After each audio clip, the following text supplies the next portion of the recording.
नमस्कार, आप देख रहे हैं इंडिया टीवी। आपके साथ मैं हूं मीनाक्षी जोशी। दोपहर के 3 बज रहे हैं। वक्त हो गया है राजधर्म का। आज मंगलवार है। मंगलवार यानी कि हनुमान जी का दिन है। पश्चिम बंगाल में, असम में बीजेपी की सरकार बन गई है। बंगाल में कमल खिल गया है। चुनाव 70 और 30 का हो गया है। इसलिए अखिलेश यादव को आज सुबह सुबह हनुमान जी की याद आई। उन्होंने स्मरण किया, सब सुख लगे तुम्हारी सरना, तुम रक्षक काहू को डरना। आप समझ ही रहे हैं ये डर किसका है। ये डर इस बात का है कि जैसे पश्चिम बंगाल में 70-30 का चुनाव हो गया, अगर 2027 में यही चुनाव 80 और 20 का हो गया तो समाजवादी पार्टी का क्या होगा। क्या समाजवादी पार्टी के MY से Y निकल गया, सिर्फ M रह गया तो फिर क्या होगा। क्या 2027 में अखिलेश यादव का PDA चलेगा। आज इसी मुद्दे पर होगी चर्चा। हमारे साथ कुछ खास मेहमान जुड़े हुए हैं। वरिष्ठ पत्रकार हैं रशीद किदवई जी हमारे साथ मौजूद है। बहुत स्वागत सर आपका। हमारे साथ पॉलिटिकल एनालिस्ट अमिताभ तिवारी जी भी मौजूद है। बहुत स्वागत सर आपका भी। हमारे साथ सज्जन कुमार भी जुड़े हैं, बाहर से हमारे साथ जुड़ गए हैं। सज्जन जी आपका भी बहुत स्वागत। अभी तक पश्चिम बंगाल का एनालिसिस हम आप सभी से करवा रहे थे, लेकिन अब बात पश्चिम बंगाल से आगे बढ़कर उत्तर प्रदेश पर आ गई है। और कारण यह है कि पश्चिम बंगाल में टीएमसी की हार जो हुई, इसको लेकर जो एनालिसिस हुई, अब से थोड़ी देर में ममता बनर्जी हालांकि प्रेस कॉन्फ्रेंस भी करने जा रही है। इसमें वो टीएमसी की हार की वजहों को भी गिनाएंगी।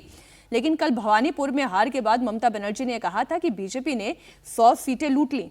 उन्होंने चुनाव आयोग को बीजेपी का आयोग बता दिया। बंगाल में टीएमसी की हार से अखिलेश यादव की टेंशन बढ़ गई। अगले साल आप जानते हैं कि 2027 का सबसे बड़ा चुनाव उत्तर प्रदेश का चुनाव है। सबसे ज्यादा विधानसभा सीटों वाला चुनाव है। 403 सीटों का यह चुनाव है। और अखिलेश यादव ये समझ गए हैं कि अगर उत्तर प्रदेश में उसी तरीके से जैसे असम में हुआ, जैसे पश्चिम बंगाल में हुआ, अगर यूपी में 80-20 वाला चुनाव हो गया तो फिर क्या होगा। जैसे बंगाल में टीएमसी का हाल हो गया, जैसे असम में कांग्रेस का हाल हो गया, अगर वही हाल उत्तर प्रदेश में समाजवादी पार्टी का हो गया तो फिर क्या होगा। इसलिए आज सुबह सुबह अखिलेश यादव ने पोस्ट किया। चलिए पोस्ट ही आपके सामने रख देती हूँ। उन्होंने हनुमान जी की एक तस्वीर के साथ लिखा, सब सुख लहे तुम्हारी सरना, तुम रक्षक काहू को डरना। उन्होंने आगे लिखा, संकट ते हनुमान छुड़ावे, मन क्रम वचन ध्यान जो लावे। तो अखिलेश यादव को यह लग रहा है कि यहां पर 39% मुस्लिम हैं। उस असम में कांग्रेस की दुर्गति हो गई। मुख्यमंत्री पद के दावेदार गौरव गोगोई चुनाव हार गए। जिस पश्चिम बंगाल में 30% मुस्लिम आबादी है, उस बंगाल में मुख्यमंत्री ममता बनर्जी अपनी सीट नहीं बचा पाई। यानी हिंदू वोटों का ध्रुवीकरण हुआ और मुस्लिम वोटों का बिखराव हुआ। बीजेपी नेता शुवेंदु अधिकारी कह रहे हैं कि नंदीग्राम में उन्हें मुस्लिमों ने वोट ही नहीं किया, उन्हें तो सिर्फ और सिर्फ हिंदुओं ने जिताया है। अगर यही तस्वीर अगर उत्तर प्रदेश की हो जाती है तो ये टेंशन वाजिब है। चलिए डिस्कशन को ओपन करते हैं। ये टेंशन वाजिब है। अमिताभ जी, हम आपके साथ शुरुआत करते हैं। क्या ये टेंशन वाजिब है?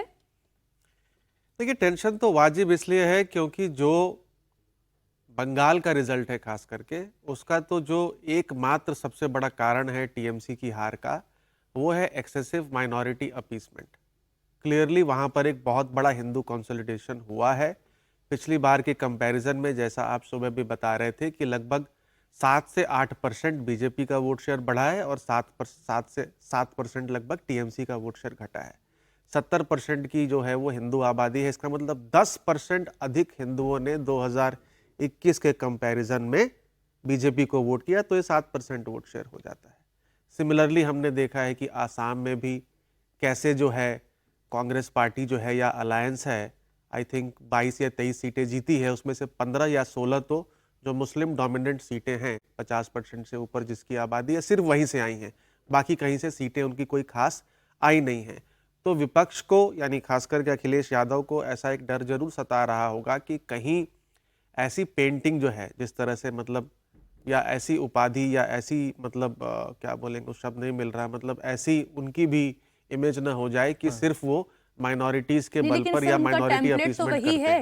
नहीं, पैम्फलेट वही है, टेम्पलेट भी वही है, उनका पैम्फलेट भी वही है। टेम्पलेट और पैम्फलेट दोनों वही है। नहीं, पैम्फलेट वही है, लेकिन अगर उसी फॉर्मूले पे चलेंगे तो उन्होंने देख लिया ना कि भाई 2026 में आसाम में क्या हुआ है और बंगाल में क्या हुआ है, तो उसको चेंज करने की जरूरत है। नहीं तो अगर MY भी मान लेते हैं, जैसा आपने कहा 30% आबादी लगभग है, तो अगर 70% आबादी का ध्रुवीकरण यानी 70% आबादी का अगर 70% वोट भी भाजपा को मिल जाता है तो 50% वोट शेयर हो जाता है। 50% वोट शेयर में तो फर्स्ट पास द सिस्टम में कोई पार्टी जो है वो चुनाव हार नहीं सकती। तो आई थिंक इसीलिए वो अपने स्ट्रैटेजी को इवेलुएट कहीं ना कहीं कर रहे होंगे इन रिजल्ट्स को देखने के बाद। अच्छा, मैं थोड़ा बड़ी स्क्रीन पर लेकर जाती हूँ अपने दर्शकों को और उनको दिखाती हूँ कि पश्चिम बंगाल और असम में हुआ क्या, जिसकी वजह से इस वक्त अखिलेश यादव की ये चिंता बढ़ी हुई है। वोटों का ध्रुवीकरण हुआ है। अखिलेश यादव टेंशन में है क्योंकि उत्तर प्रदेश में अखिलेश यादव अब तक मुस्लिम और यादव के समीकरण पर ही चुनाव लड़ते आए हैं और जीतते आए हैं, और इस बार तो असम में और बंगाल में भगवा की सुनामी आ गई। यूपी में समाजवादी पार्टी को मुस्लिमों का सपोर्ट लगातार बढ़ता जा रहा है। साल 2017 में जहां 47% मुस्लिमों ने समाजवादी पार्टी का साथ दिया था, तो 2024 के लोकसभा चुनाव में यह बढ़कर कितना हो गया, 92% हो गया। तो एक तो ये आप देख ही रहे हैं कि मुस्लिम वोटों का ध्रुवीकरण और साथ ही साथ हिंदू वोटों का ध्रुवीकरण, काउंटर पोलराइजेशन जिसे आप कह रहे हैं। बंगाल में जो मुस्लिम वोट है उनके अंदर भी बिखराव हुआ। जरा अगला यहाँ पर डेटा सामने रख दें, उससे ज्यादा बेहतर समझ में आएगा दर्शकों को। अखिलेश यादव को इस बात का डर लग रहा है। ये देखिए, इस डेटा की मैं बात कर रही थी कि असम में कांग्रेस को मुस्लिम पार्टी होने का तमगा लग गया है। क्या आप जानते हैं कि जो 19 कांग्रेस के विधायक जीते हैं उनमें से 18 मुसलमान हैं और केवल एक कैंडिडेट कांग्रेस का हिंदू है जो चुनाव जीता है। अगर यही उत्तर प्रदेश में हो गया तो फिर क्या होगा?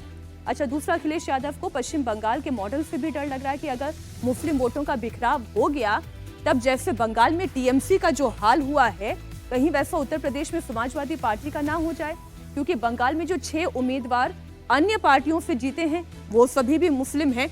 ये एक बार ये डेटा इसलिए मैं आपके सामने रख रही हूँ, 2017, 22 और 24 इन 3 इलेक्शन का डेटा ये कहता है कि समाजवादी पार्टी की तरफ मुस्लिम वोट का जो झुकाव है वो लगातार बढ़ता चला गया है। वो 92% तक आ गया है 2024 के लोकसभा चुनाव में। वहीं बसपा का आप देखें तो ये घटता चला गया है, 19 से 6%, 6% से 5% पर आ गया। और बीजेपी को जो पहले 7 और 8% मुस्लिम वोट अगर मिला भी, तो वो भी घटकर 2024 के लोकसभा चुनाव में 2% पर आ गया है। अब आप ये देखें कि रशीद जी, ये कहना तो बड़ा निराशाजनक लगता है, लेकिन सच्चाई ये है कि मुसलमानों की अपनी कोई पार्टी नहीं है। मुसलमान उस पार्टी को वोट देता है जहां पर उसे लगता है कि भारतीय जनता पार्टी को ये पार्टी हरा सकती है, तो वही उनकी पार्टी बन जाती है जी। तो वो तो कांग्रेस के साथ नहीं हुआ असम में, वो टीएमसी के साथ पश्चिम बंगाल में नहीं हुआ।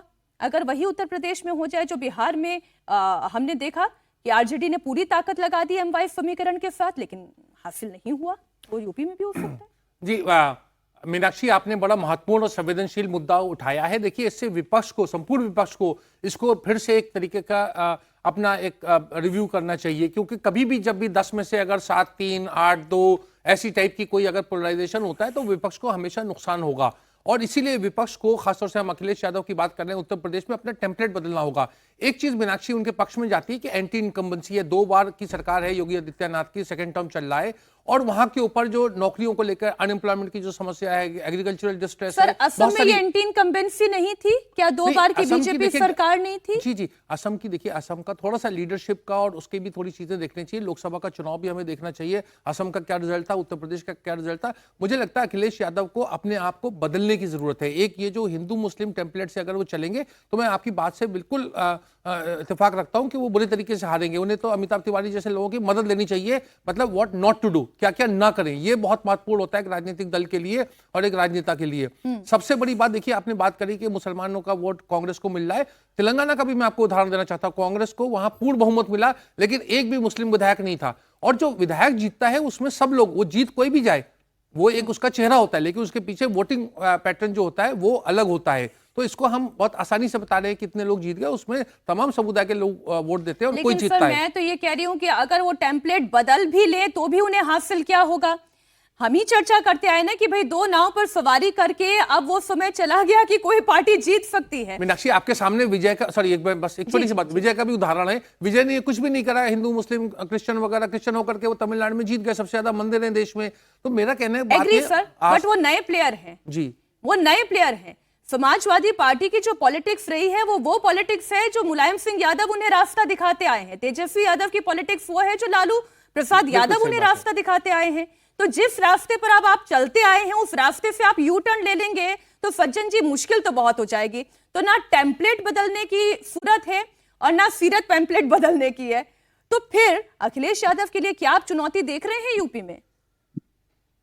मीनाक्षी जी, 3-4 चुनौतियां हैं। पहली तो ये है कि ये सब बातें 80-20 वगैरह की तो हैं, लेकिन एक बहुत बड़ा जो अंतर है, रशीद सर हैं, अमिताभ जी हैं, सब लोग हैं, बताएंगे। हमारे यहाँ 2 कैटेगरी के पॉलिटिशियन, वो आइडियोलॉजी और संगठन सब छोड़ दे। एक जो 6 AM वाली पॉलिटिशियन है जो 6 बजे उठ के संगठन की तैयारी और काम करने लगते हैं, और एक 12 PM वाले हैं जिनकी शुरुआत ही 12 बजे के बाद होती है।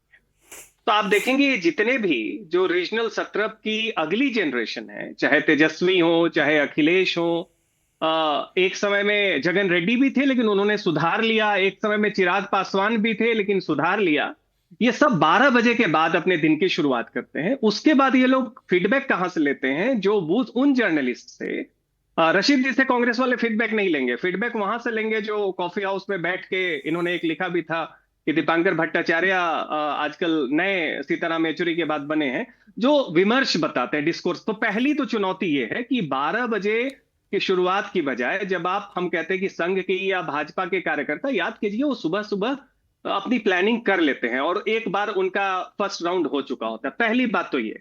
दूसरी बात जो आपने कही कि टेम्पलेट 80-20 का है, ये देखिए एक पूरा पैन इंडिया पैटर्न आ रहा है। पैन इंडिया पैटर्न क्या आ रहा है कि पहले जब CSDS के सर्वे वगैरह होते थे तो उसमें हम कास्ट के फॉल्ट लाइन को देखते थे और उसके साथ माइनॉरिटी मुस्लिम वोट बैंक को जोड़ते थे कि भाई वो जाएगा। तो धीरे धीरे उसकी इमेज क्या बन गई है कि जो माइनॉरिटी वोट बैंक और कुछ जातियों का जो पुराना टेम्पलेट था चुनाव जीतने का, अब उन पार्टियों की इमेज पॉपुलर धारणा में मुस्लिम अपीजमेंट वाली बन गई है। सही हो या धारणा में हो, लेकिन वो बन गई है। अब इसके कारण आप चुनाव हार रहे हैं। इसमें अखिलेश चुनाव हारे, इसमें तेजस्वी चुनाव हारे, इसमें गौरव गोगोई चुनाव हारे और ममता भी इसी धारणा के कारण चुनाव हारे। आप देखिए एक फर्क देखिए जो रशीद जी भी इशारा कर रहे थे, केजरीवाल हारे या कुछ भी हुआ, कभी भी उन्हें मुस्लिम का वोट मिलता था, बट वो कॉन्शियसली अपनी इमेज एक वो अपीजमेंट वाली बनाने की कोशिश नहीं की। उन्होंने एक हिंदू वोट को अलग तरीके से टारगेट किया, मुस्लिम्स भी उसके साथ आए, तो वो इंक्लूसिव था। विजय की भी बात कर लीजिए, केरला एक्सेप्शन है, वहां 27 और 18 ये माइनॉरिटी प्रोपोर्शन है मुस्लिम और क्रिश्चियन का। तो सबसे बड़ी जो चुनौती है कि क्या आप बीजेपी के खिलाफ, वो हिमालयी चुनौती है, क्या आप वहां पे ब्राह्मणों का एक वर्ग नाराज है, जो सही बात है, 22 में भी था, इस बार भी है, लेकिन भाजपा मैनेज करना जानती है। क्या अखिलेश उसको भुना पाएंगे? लेकिन पीडीए और ब्राह्मण दोनों एक साथ नहीं चलेगा, जाति जनगणना और सवर्ण वोट दोनों एक साथ नहीं मिलेगा। चुनौती बहुत कठिन है, लेकिन 6-7 बजे से उठ के अगर लग जाए तो फिर भी थोड़ी बहुत अच्छे प्रदर्शन की उम्मीद। अब टाइम टेबल तो देखिए हर व्यक्ति को खुद ही अपना सुधारना पड़ता है, थोड़ा सा योग करना पड़ता है, थोड़ी पढ़ाई लिखाई करनी पड़ती है और थोड़ा सा जमीन पर निकलकर विमर्श करना पड़ता है। उत्तर प्रदेश की बात करें तो कुछ 12 जिले मैं दर्शकों के सामने रख देती हूँ, ले चलती हूँ आपको बड़ी स्क्रीन पर, जहां मुस्लिम आबादी 30 से 50% के बीच है। ऐसे वो 12 जिले कौन से हैं वो जरा अब आपके सामने रख दें। इनमें रामपुर, संभल, बिजनौर, अमरोहा, मुरादाबाद और मेरठ की बात करें तो रामपुर और संभल हम जानते हैं यहाँ पर 51% और 50% मुस्लिम आबादी है। मुरादाबाद में भी आप देखें आधी आबादी मुस्लिम आबादी है। इसके अलावा मुजफ्फरनगर, सहारनपुर, बहराइच, बरेली, श्रावस्ती और पीलीभीत। अब इनमें अब आप देख रहे हैं कि जहां पर 35, 32, 30% जहां मुस्लिम आबादी है वहां पर बीजेपी ऑलरेडी बढ़त बनाती है। अमिताभ जी कहीं गलत हूं तो आप इससे ठीक करिएगा, लेकिन ये जो क्षेत्र है, रामपुर चलिए आप बात कर ले, संभल भी आप निकाल लेंगे, कैराना की बात कर ले, वहां पर भी क्योंकि इकरा हसन पिछली बार चुनाव जीत गई, वहां पर पलायन का भी बहुत मुद्दा था। मुस्लिम आबादी बाकी आबादी के मुकाबले उतनी नहीं थी, लेकिन फिर भी 30% प्लस थी। लेकिन अगर यहाँ पर 80-20 वाला चुनाव हो गया, अगर यहाँ पर 80-20 वाला चुनाव हो गया अमिताभ जी, तो फिर कैसे अखिलेश यादव इसे पार पाएंगे? मैं थिंक लार्जली तो वेस्टर्न यूपी के ही जिले ऐसे लग रहे हैं मुझे, सारे वेस्टर्न यूपी के। तो यहाँ पे तो क्या है कि यहाँ पे तो डबल वैमी है। अब बरेली की बात करें और ये थोड़ा रुहेलखंड में आ जाता है। जी क्योंकि पिछली बार तो क्या है कि पिछली बार तो अखिलेश जी के साथ आरएलडी भी थी, तो उन्हें जाट समाज और मुस्लिम समाज का एक कॉम्बिनेशन उन्होंने बनाया था, जो कि हालांकि आपके हिसाब से पिछली बार भी उतना नहीं चला, अगर इन सीटों की बात कर लें या ओवरऑल वेस्टर्न यूपी की बात कर लें। तो अब तो आरएलडी भी जो है वो समाजवादी पार्टी के अलायंस के साथ नहीं है, आरएलडी जो है वो तो अब एनडीए अलायंस के साथ है, पहली बात।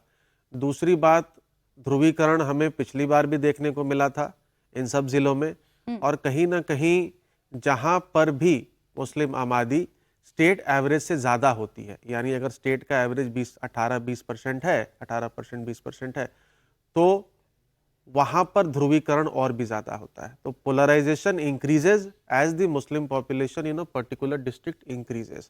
तो लेकिन इन एक सभी डेटा जिलों में में अमिताभ जी इसी को काउंटर करने के लिए सामने रखना चाहती हूँ। जरा वो जो अभी हमने डेटा दिखाया है उसी से जुड़ा हुआ एक और डेटा जरा एलईडी पर रखें। वो आप देखिए, मुर्शिदाबाद, मालदा, उत्तर दिनाजपुर में बंगाल की सीटों की अमिताभ जी बात कर रही हूँ। कुल 43 सीटें ऐसी हैं जहां पर पिछली बार ममता बनर्जी की पार्टी 35 सीटें जीती थी, जबकि इस बार केवल 21 सीटें जीत पाई है और 14 सीटों का उनका नुकसान हुआ है। यहाँ पर भी मुस्लिम पॉपुलेशन, क्योंकि यहाँ पर डिवीजन ऑफ वोट हो गया ना इस बार। यहाँ पर हुमायूं कबीर की पार्टी उन्होंने भी 2 सीटें जीत ली, कांग्रेस पार्टी 2 सीटें जीतने में कामयाब रही, तो यहाँ पर इस बार मुस्लिम समाज के वोट में डिवीजन हो गया। तो यहाँ भी मतलब डबल इम्पैक्ट हो गया। पहला हो गया कि हिंदू कंसोलिडेशन हुआ माइनॉरिटी अपीजमेंट के खिलाफ बीजेपी के फेवर में। दूसरा, जो मुस्लिम कंसोलिडेशन ऑलरेडी था ममता जी के फेवर में, वो वोट भी कहीं ना कहीं कुछ कुछ सीटों में टूट गया। यूपी में हालांकि हमें देखना पड़ेगा कि अगर बसपा अकेले लड़ती है इस बार, तो बसपा को कितना मुस्लिम समाज सपोर्ट करता है।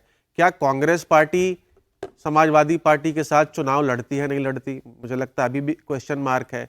अगर कांग्रेस पार्टी चुनाव नहीं लड़ती है समाजवादी पार्टी के साथ, और बसपा भी धीरे धीरे अगर कोशिश करती है मतलब अपने स्ट्रेंथ को बढ़ाने के लिए, तो यहाँ भी उस तरह का जो है मुस्लिम वोटों में बंटवारा देखने को मिल सकता है, और उसका इम्पैक्ट भी कहीं ना कहीं बीजेपी के फेवर रशीद में जी हो सकता है। एक डेटा मैं और रख दूं, उसके बाद फिर आप इस पर अपनी टिप्पणी करिएगा। बंगाल में जो ओवरऑल मुस्लिम सीटों की जो हमने बात की, वो 142 सीटों की बात की। जरा वो डेटा भी हमारे दर्शकों के सामने रख दें। 142 सीटें ऐसी है जिनमें से 72 सीट यहां पर बीजेपी जीतने में कामयाब रही। अब सोचिए जरा कि अगर मुस्लिम बहुल सीटों पर भी रशीद जी बीजेपी का स्ट्राइक रेट 50% से ज्यादा रहता है और ममता बनर्जी केवल 64 सीट है। ये देखिए, मैं इस डेटा की बात कर रही थी। अगर यहां पर बीजेपी का स्ट्राइक रेट 50% से ज्यादा रहता है और केवल 64 सीटें ममता बनर्जी निकाल पाती है, तो यही तस्वीर तो इस वक्त समाजवादी पार्टी को भी दिख रही होगी, अखिलेश यादव को भी दिख रही होगी। जी, तो मीनाक्षी देखिए, ये समस्या है, समस्या का समाधान तो शायद हमारे मित्र सज्जन बता सकेंगे। देखिए, बात यह है कि हमारे देश में एक राजनीतिक एक विचारधारा होती है, एक आइडियोलॉजी होती है, जिसे हम मतलब दक्षिणपंथी एक सोच अगर हम कहें, उसकी एक राजनीतिक दल जो है पूरी तरीके से भाजपा उसका एक न सिर्फ एक झंडा लेके चल रहा है, बल्कि उसके पास कोई विकल्प नहीं है। अगर कोई वोटर है उत्तर प्रदेश में, जिस आप बात कर रही है, वो केवल और केवल भाजपा को वोट देगा। लेकिन अगर उसकी सोच मतलब राइट ऑफ सेंटर, सेंटरिस्ट है, लेफ्टिस्ट है, उसकी विचारधारा जो दक्षिणपंथी से अलग है, तो उसके पास बहुत सारे विकल्प हैं। समाजवादी पार्टी है, कांग्रेस पार्टी है, बहुजन समाज पार्टी है, छोटे दल है, चंद्रशेखर वाली भी सबके सब MIM, दुनिया भर की पॉलिटिकल पार्टीज, तो वो वोट हमेशा बढ़ता है। जो आपने बंगाल का भी अभी बताया, मुर्शिदाबाद वगैरह में, वो उसको अब रोक नहीं सकते। तो ये एक बहुत बड़ी चुनौती है कि राजनीति में देखिए, एक शिवसेना एक तरीके का एक विकल्प था लोगों के पास, लेकिन शिवसेना को भी भाजपा ने कोऑप्ट कर लिया। तो इस समय भाजपा जो है, आप जैसे मुझे तो वो कहने में संकोच होता है, मतलब एक जैसे हिंदुओं के हित वाली पार्टी देश में केवल एक है और उसका नाम है भारतीय जनता पार्टी। और जो लोग जो इस चीज को नहीं मानते हैं कि सब धर्म के आधार पर राजनीति होनी चाहिए, वो लोगों के पास में बहुत सारे विकल्प होते हैं, तो वो वोट हमेशा बढ़ता है। और सर, हम चर्चाओं में जब ये बात करते हैं ना कि हिंदू की पार्टी, मुस्लिम की पार्टी, अब जो पार्टी सत्ता में आ रही है, अगर पश्चिम बंगाल में 7th पे कमीशन लागू होगा, तो ऐसा नहीं है वो केवल हिंदू जो सरकारी कर्मचारी उसी के लिए लागू, मुस्लिम कर्मचारी जो कह रहे थे, ये तो एक टेम्पलेट बनाया जाता है, एक नैरेटिव बनाया जाता है। हम जानते हैं सामाजिक स्तर के ऊपर हमारे देश में इस तरह का बंटवारा नहीं है, लेकिन राजनीतिक स्तर के ऊपर इसको किया जा रहा है और उसके पिछले राजनीतिक दल वगैरह भी उसके जिम्मेदार हैं। आज उसका फायदा भाजपा को हो रहा है। एक और डेटा मैं आपके सामने रखती हूँ और फिर मैं सज्जन जी आपके पास आ रही हूँ। आप कुछ जिलों की बात कर लें जरा, इसे भी बड़ी स्क्रीन पर लेकर आ जाएं। 27 के संग्राम की हम जब बात कर रहे हैं, तो वो जो ऐसी सीटें हैं उत्तर प्रदेश की, और इसे मैंने जो लोकसभा क्षेत्र हैं उसमें डिवाइड करके आपके सामने रखा। अब देखिए रामपुर की जब हमने बात की, यहाँ पर 51% मुसलमान हैं, इसके अंतर्गत आने वाली 5 विधानसभा सीटें हैं। ठीक इसी तरह संभल की हम बात करें तो 50% मुस्लिम आबादी है, 4 विधानसभा सीटें इसके अंतर्गत आती हैं। बिजनौर में 43% मुस्लिम आबादी है, डिसाइडिंग फैक्टर है 8 विधानसभा सीटें। अमरोहा में 4 विधानसभा सीटें। मुरादाबाद और मेरठ की बात करें तो 6 और 7 विधानसभा सीटें, जिसमें से मेरठ मुझे ध्यान आ रहा है पिछली बार भी हालांकि 34% यहाँ पर मुस्लिम आबादी है। मेरठ ऐसी जगह है जहां से बीजेपी 2024 में लोकसभा चुनाव जीती है। तो सज्जन जी, जब हम इस आंकड़े को देखते हैं और फिर कैलकुलेशन करना शुरू करते हैं तो फिर ये 80-20 वाला नैरेटिव, पहली बात तो कि क्या ये उत्तर प्रदेश में काम करेगा? लोकसभा चुनाव में हमने देखा पीडीए वाला फॉर्मूला चल गया था, लेकिन एक ही फॉर्मूला हर चुनाव में चल जाए, जैसे हमने बाहरी और घरेलू वाला पश्चिम बंगाल में देखा था, वो फॉर्मूला इस बार नहीं चला। तो ये जब आप इसे बाइफर्केट करके देखते हैं इस डेटा को, तो आप क्या पाते हैं? देखिए मीनाक्षी, इसको और भी बाइफर्केट कीजिए। जो आप दिखा रही हैं इसमें एक श्रावस्ती को अगर आप छोड़ दें तो ज्यादातर या तो रुहेलखंड में है कि जैसे ही आप गाजियाबाद से जाएं हापुड़ अमरोहा होते हुए मुरादाबाद, रामपुर और बरेली तक, वो वाला रीजन, पीलीभीत तक, या तो वो पश्चिमी उत्तर प्रदेश का जो मेरठ रीजन है उसकी तरफ है, मेरठ से बिजनौर तक की बात करें। अब इसमें देखिए ये 80-20 का नैरेटिव 2022 में थोड़ा इस जो मेरठ बिजनौर वाला रीजन है उसमें कम चला। कारण क्या है कि 2012 के बाद जो 14 का लोकसभा और 17 के विधानसभा में जाटों ने, चूंकि वो चौधरी चरण सिंह के टाइम से जाट मुस्लिम अलायंस और एक बीकेयू का भी अपना सोशल ग्रुप का प्रेशर से वो एक डोमिनेंट कास्ट आ जाते थे, मुस्लिम्स आते थे, वो 17 में टूटा। 22 में किसानों का आंदोलन हुआ तो असर थोड़ा कम रहा, चूंकि जाट डिवाइड हो गए। बीजेपी को मिला लेकिन बहुत सारी वोट जो है आरएलडी को मिली, जो समाजवादी पार्टी के साथ थी। इस बार जैसा कि अमिताभ जी ने बताया कि जयंत चौधरी जो है वो इसके साथ है, आरएलडी के साथ है। संजीव बालियान चुनाव भले हार गए लेकिन वो पहले से बीजेपी के जाट नेता है। तो इस बार ये नैरेटिव चलेगा। लेकिन एक बात याद रखिए, 80-20 में धर्म से के साथ जाति का भी एक तड़का आपको दिख रहा है, जाट वाला तड़का। तो हम हमेशा देखिए, जो रशीद जी कह रहे थे कि ये तो टेम्पलेट है, अंत में हम इसे फ्रेम करते हैं, लेकिन उसमें जो हिंदुत्व की भी राजनीति, उसमें जाति बड़ी चतुराई से साधी जाती है। पहली बात तो ये। हाँ, रुहेलखंड में आप देखिए, वहां पे एब्सोल्यूट ऐसा कोई जात नहीं है जो हिंदुओं में बिल्कुल बीजेपी के खिलाफ उसका एक अपना पुराना अनुभव वैसा रहा हो, वो बदलती रहती है। तो रुहेलखंड में मुझे लगता है कि इस बार ये चल जाएगा। हालांकि वहां पे भी 2 बार के बाद, लेकिन आप कह रहे हैं मेरठ और पश्चिमी उत्तर प्रदेश में, मेरठ भी हालांकि उसी के अंतर्गत आ गया। अमिताभ जी, यहाँ पर ये चले ना चले उसकी कोई गारंटी नहीं है। नहीं, देखिए बंगाल और असम का रिजल्ट एक चीज हमको बताता है कि जो हिस्टोरिकल एनालिसिस हम लोग करते हैं कि 20% 25% से ऊपर जहां भी मुस्लिम आबादी है उसको मुस्लिम डोमिनेंट सीट या इन्फ्लुएंस सीट्स मान लिया जाए, वो खत्म हो चुका है। अगर आपने दिखाया कि अगर आपने जो नंबर दिखाया अभी कि 142 मुस्लिम डोमिनेंट या इन्फ्लुएंस्ड हैं, उनमें आबादी कितनी है? अगर 25-30% है तो आप उसको भूल जाइए। अब आप एनालिसिस हम जो करेंगे अब यहां से आगे, आप देखिएगा कि मुस्लिम मेजॉरिटी सीट्स कौन सी है। 50% जहां पर 50% सीट्स कहां से? अब ये 25-30 का मामला खत्म हो गया मैम, खत्म हो गया इन दोनों चुनावों के बाद। जहां 50% से ऊपर आबादी होगी उसी को अब मुस्लिम इन्फ्लुएंस डोमिनेंट सीट्स माना जाएगा। अब यही नॉर्म रहने वाला है। ठीक सर, आज चर्चा के लिए समय इतना ही था। बहुत शुक्रिया अमिताभ जी, राशिद जी, सज्जन जी हमारे साथ जुड़ने के लिए। और जो आज का ये होमवर्क दिया है कि 50% वाली सीट, अब सर इसी पर थोड़ा सा डिस्कशन किया जाएगा और ढूंढ के निकाली जाएगी जरा ये 50% वाली विधानसभा सीटें कौन सी है जहां पर मुस्लिम वोट डिसाइडिंग फैक्टर है, क्योंकि यहीं से समाजवादी पार्टी की जीत की गाथा लिखी जा सकती है।